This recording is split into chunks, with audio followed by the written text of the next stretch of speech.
Hello everyone, my name is Natalia and this is my YouTube channel Seagull the Explorer. Today I'm going to record another reaction video, and that will be the video from Geography Now about Malaysia. I have never visited the country, I really don't know much about the country, so this episode will be quite interesting to me, as any episode basically. By the way, I checked before watching the video, this is the country that I can actually come to without any visa and stay for 30 days. So, even more motivation for me to watch and to learn something about the country. So, let's dive in. Oh, ever since I made the Indonesia episode, you have no idea how many Malaysians were like, Okay, now that you did our cousins episode, do not mess with ours. oh, don't worry, Malaysia, and here to reassure you, I made you some nasi goreng. Okay, that must be... Geography. Hey Everybody, I'm your host Barbs. How refreshing! We are back in Southeast Asia, and today, after Brunei, East Timor, Indonesia, we are doing the last country in the Nusantara archipelago, Malaysia. Ahem! Oh, sorry, didn't see you there, Singapore. You're so small. So what do the Malaysians bring to the table that the others don't? Well, let's find out in the first segment. Cue transition. Now this is going to be really fun because Malaysia's land has so many unique twists and turns, and explaining it's kind of like doing a Rubik's Cube blindfolded. Right, Ken? Right, totally. Yeah. You got it? I don't know, did I? You got it. First of all, Malaysia is located in Southeast Asia, divided into two main parts. Peninsular Malaysia, where about 40% of land, which also has the southernmost tip of mainland Asia, Tanjung Piai, while East Malaysia, or Malaysian Borneo, takes up about 60% of the country's land on the island of Borneo, making it one of the only two islands shared by three nations along with Cyprus. If you want to be technical, Cyprus kind of has four, including the UN buffer zone, but you get the point. Just watch the Cyprus episode. Keep in mind, about 80% of the population lives on the peninsula, while only about 20% live on Malaysian Borneo. In addition, the country has over 870 islands off its shores, the state of Sabah having the most with nearly 400, the largest one being Bangi Island. However, the island of Sebatik is a little bigger, but the island is split in half with Indonesia in the south. Also, they have a little bit of a dispute with the Philippines in the east. The country is divided into 13 states and 3 federal territories, Putrajaya Labuan, with the capital Kuala Lumpur. However, due to overcrowding, almost all the government ministries and administrative offices were moved to Putrajaya in 1999. After Kuala Lumpur, the next largest cities are Georgetown on Penang Island and Ipoh. The busiest airports are Kuala Lumpur International, Kota Kinabalu, and Penang Internationals. Now here's the thing, Malaysia lies under the South China Sea. If you don't know anything about this place, and if you didn't watch the Brunei episode, it basically goes like this. Basically, every country in this area wants a piece of these things called the Spratly Islands. Today, Malaysia has claim to about 11 of them, and the most notable one being Layang, which they built an airbase on. Now you might notice that it's interesting how these two small entities, Singapore and Brunei, got mixed up into this whole region. Well, when it came to Brunei, it kind of went down like this. Welcome to the Malaysia Agreement. Sultans, please sign the paper saying you'd like to be part of Malaysia. Wait, I'd have to give up that? And I'd have to lose control of what? Oh, hell no! As for Singapore, it was more like, Hey Malaysia, you just got free from British rule. Let's join up. Make sense? Yeah, we are now one country. Yeah.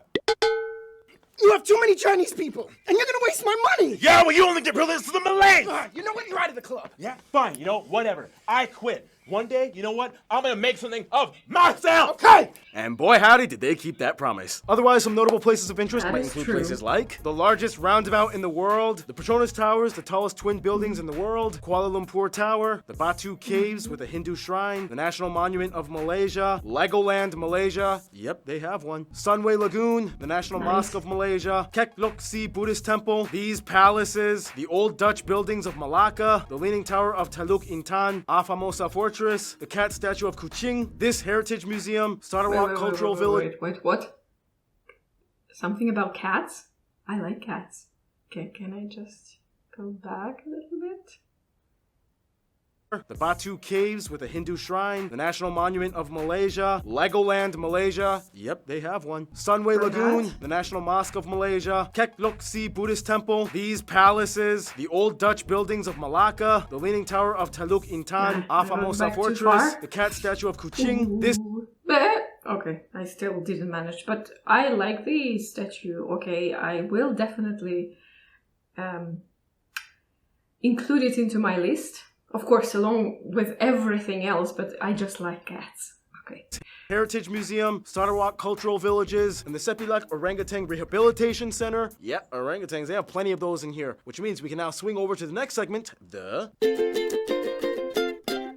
When it comes to Malaysia's land, they got kind of lucky because not only is it like rich and beautiful, but unlike their neighbors, you don't really have to deal with any crazy catastrophes. First of all, Malaysia rests comfortably on the bottom of the Eurasian plate, literally shielded on all sides, mostly by Indonesia and the Philippines. This means that if any earthquakes occur, Indonesia usually absorbs all of it. If cyclones and tropical storms attack, the Philippines and Indonesia take the hit. And if a volcano erupts, they don't have to worry because they don't really have any volcanoes, and it's probably happening in Indonesia. Thanks, Indonesia.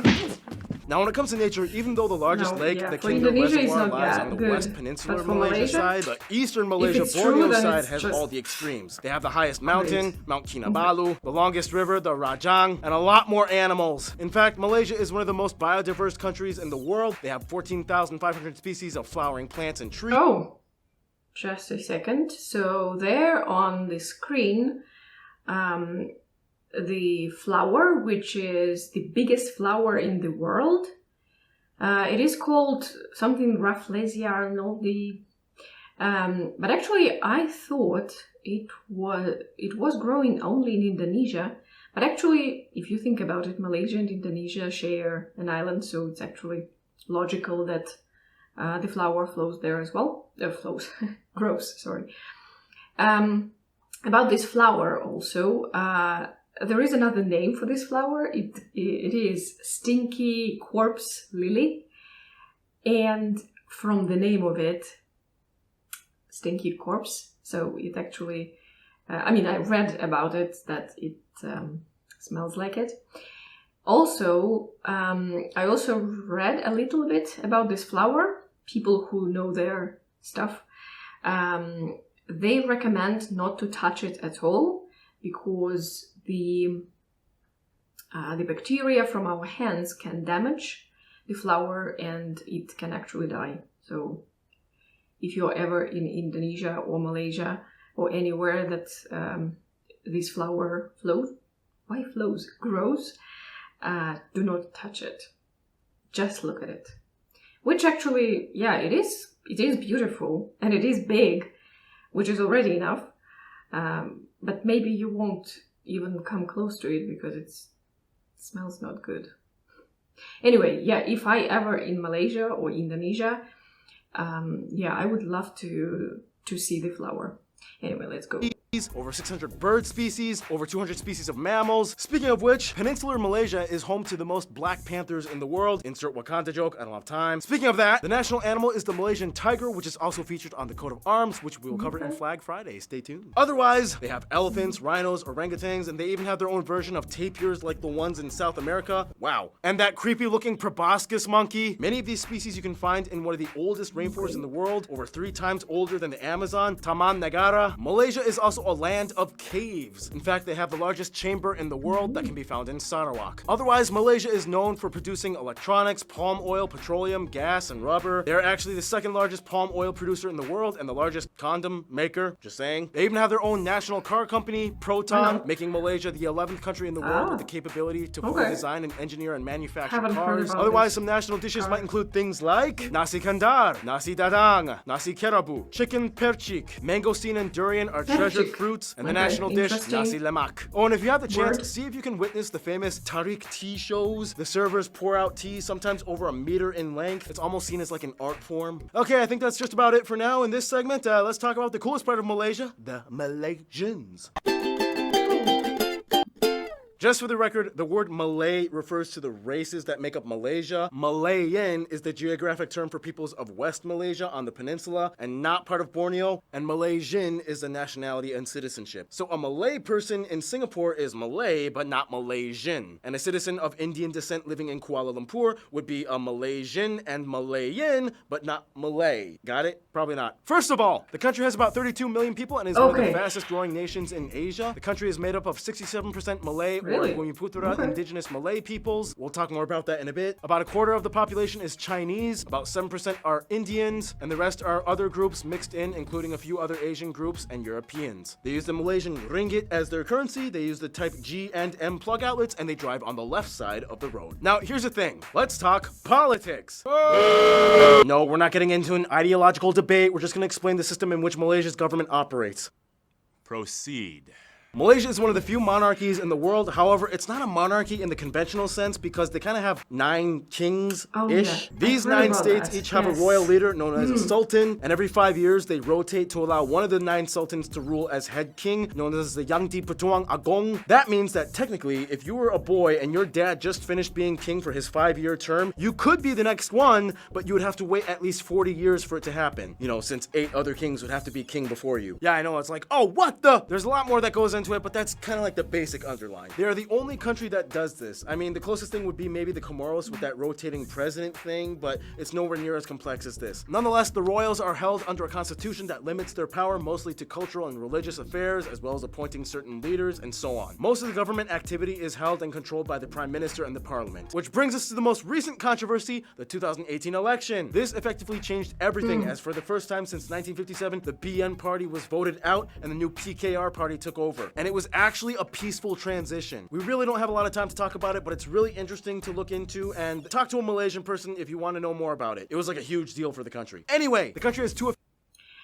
Yeah, actually, I've read about this. So this election of 2018. Yeah, as the host here said, that for the first time since Malaysia got its independence in 1957 or 1963. Actually, I'm here. I'm not sure about the date because I'm not. Yeah, well, I don't know much about history of Malaysia at all. But anyway, so since then, only one political party was in power in Malaysia. But in 2018, it lost the majority of seats. So the opposition, the main opposition party, became the leaders.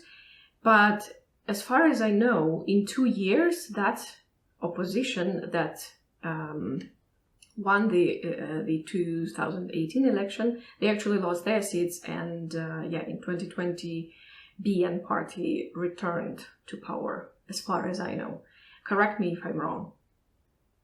recognized languages, Malay and English. They were once a British territory, so it kind of makes sense. It's taught from elementary school. Malay is basically intelligible to Indonesian. Both countries can generally understand each other. I explained this a bit in the Indonesia episode. For Malay, the words are easy to read, but the problem is the intonation. For example, the word for slowly, I believe, is perlahan, not perlahan. It's like you have to know how these things work. Nonetheless, about half of the population is mostly fluent in 3 languages, adding their mother tongue, especially if they're part of the Chinese and Indian minority groups. And they are allowed to take vernacular schools that teach in these languages, just like Singapore. Which brings to culture. In Malaysia, the population is quite diverse. Just a second. So he mentioned some facts about languages. I have a little to share as well. So about languages. So in Malaysia, there are 137 living languages. As was already mentioned, Standard Malay is an official language. And it is spoken by 20 million people. So, but usually, as again, it was already mentioned in the video that people in Malaysia speak not just one language, they usually speak 2-3 languages. So the Malay language is the mother tongue of the majority but not all, of the Malay ethnic group. Again, it was mentioned here that the main ethnic groups in Malaysia are the Malay people, Han Chinese people, and Tamil people. But, of course, there are many more ethnic groups represented in smaller numbers, and each has their own language. The major language of the Chinese ethnic group is, well, standard Chinese, which is Mandarin. and it's a Malaysian dialect. So it is not the only one, of course. It is just a lingua franca for Chinese people living in Malaysia who speak mutually unintelligible varieties of Chinese. So the number of speakers is roughly above 1 million speakers, according to the data dated 2019. So it is said that it is the most widely spoken variant of Chinese, but according to the numbers, there is, for example, another one, which is called Hokkien variety of Chinese, and it has more speakers than Mandarin. It has 1.9 million speakers. So I'm not sure how it works. Maybe because Mandarin is a lingua franca, it is supposed to be the most widely spoken, but I don't know. These are the numbers. I don't know what else to say here. And of course, there are more varieties of Chinese that are spoken in Malaysia with above 1 million speakers as well. So the third major ethnic group in Malaysia is Tamil people, and Tamil language and its Malaysian dialect is spoken by the majority.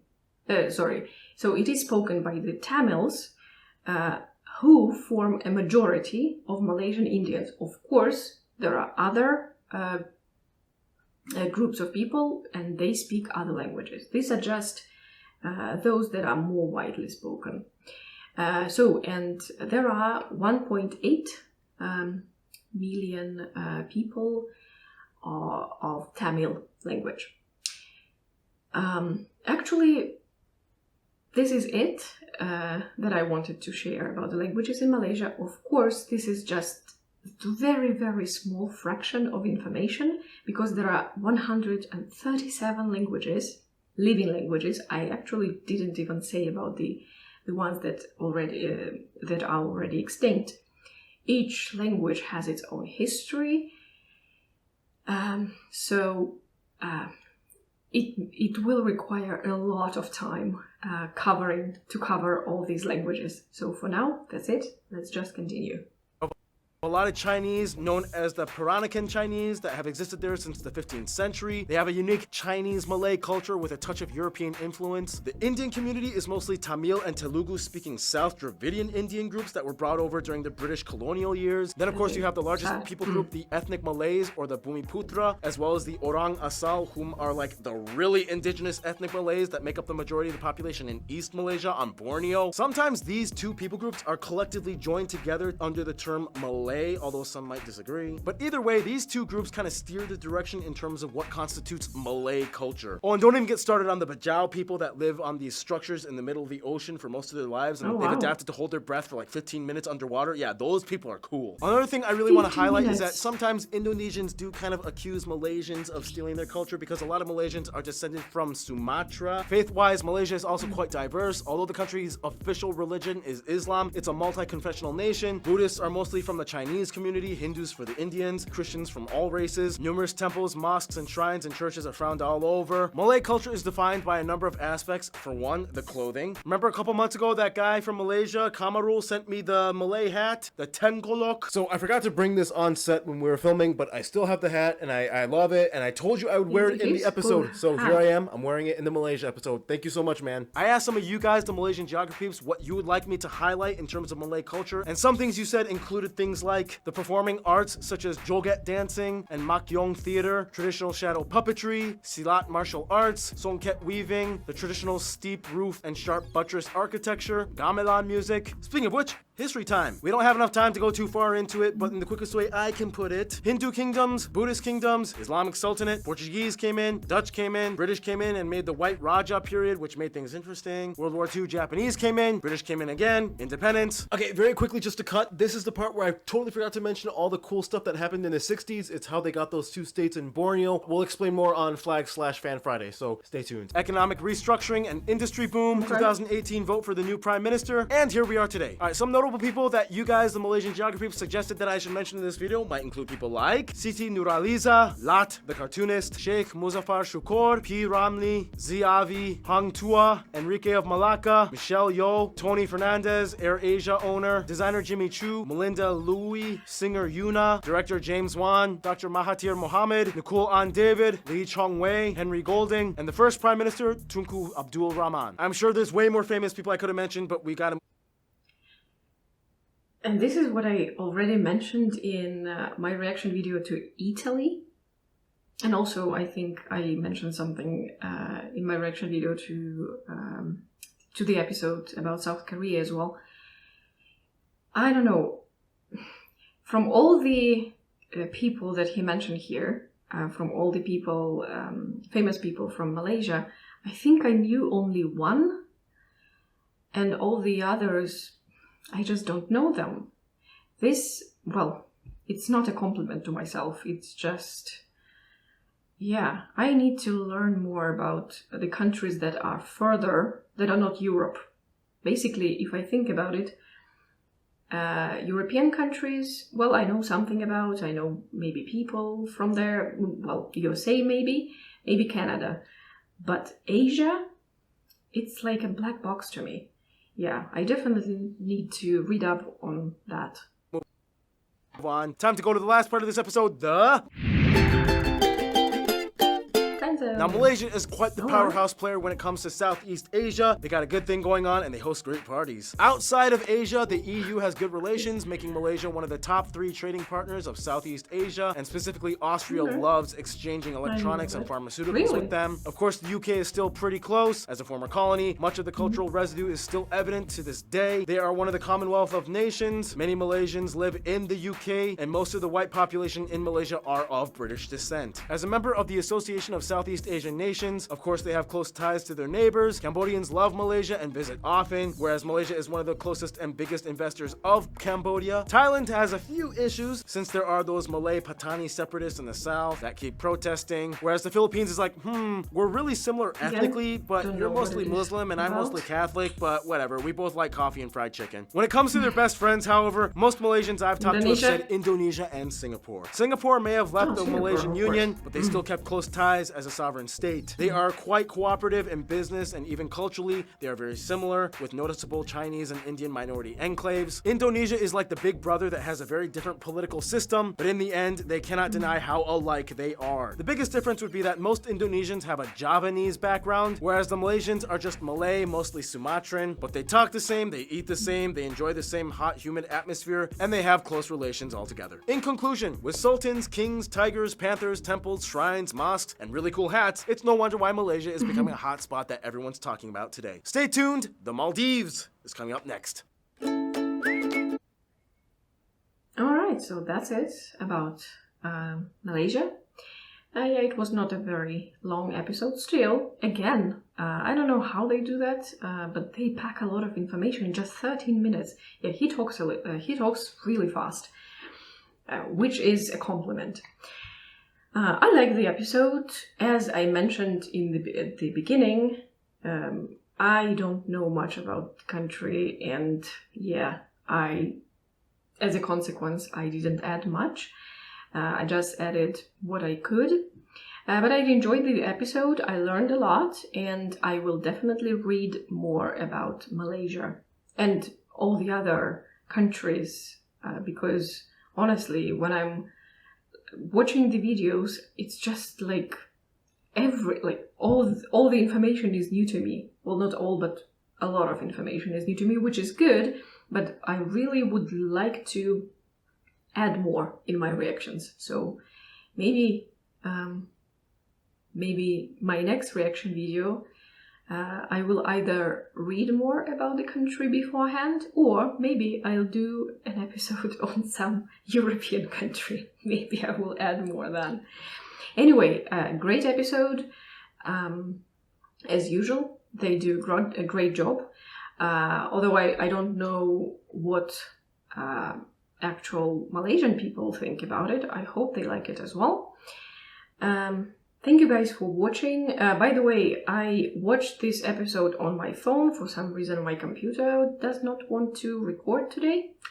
Sorry for that. I hope the video will be still of good quality. We'll see. Anyway, thank you guys for watching, and I hope to see you guys soon in my next reaction video. Bye!